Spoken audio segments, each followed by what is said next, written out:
Hindi ko po kayo tinatakot. Sinasabi ko sa inyo kung ano ang nakikita ko sa visions ko.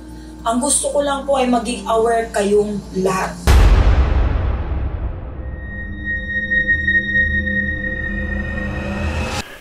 Hello po mga Kapi-TV, sa video na ito ay tatalakay natin ang kakaharaping dilubyo na mangyayari sa isang lugar na ito ayon sa mga visions ni Madam Rudy Balvin. Pero kung ikaw ay hindi pa nakasubscribe sa aking channel, baka naman.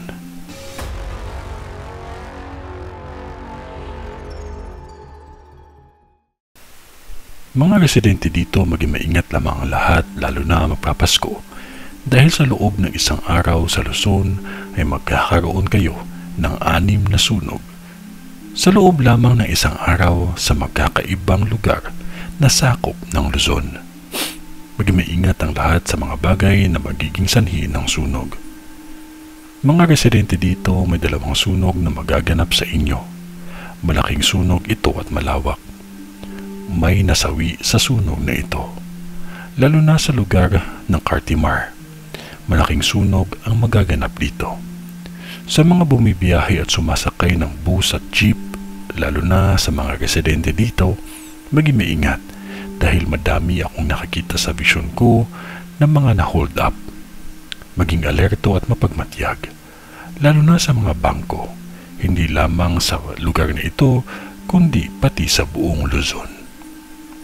Di ko makita ang mga salarin na may takot pa na gumawa ng hindi maganda sa kapwa.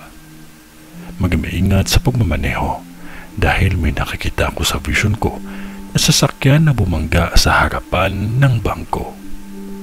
Maging maingat sa pagmamaneho. Mga residente dito, ang isang sunog ay kalapit sa lugar na isang grocery. May nakikita akong Lotto outlet at mga tricycle. May nakikita akong kulay green at puti.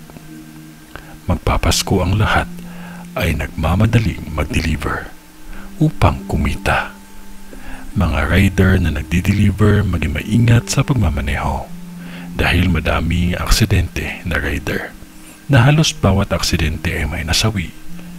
Maging maingat lamang ang lahat. Nasa sa inyo pa rin kung paniniwalaan ninyo ang mga nakikita ko sa vision ko. Huwag lamang natin kalimutan ang manalangin tayo palagi. Ito ay ang vision ni Madam sa Pasay. Sa ngalan ng Diyos Ama, ng Diyos Anak, at ng Diyos Espiritu Santo. Amen.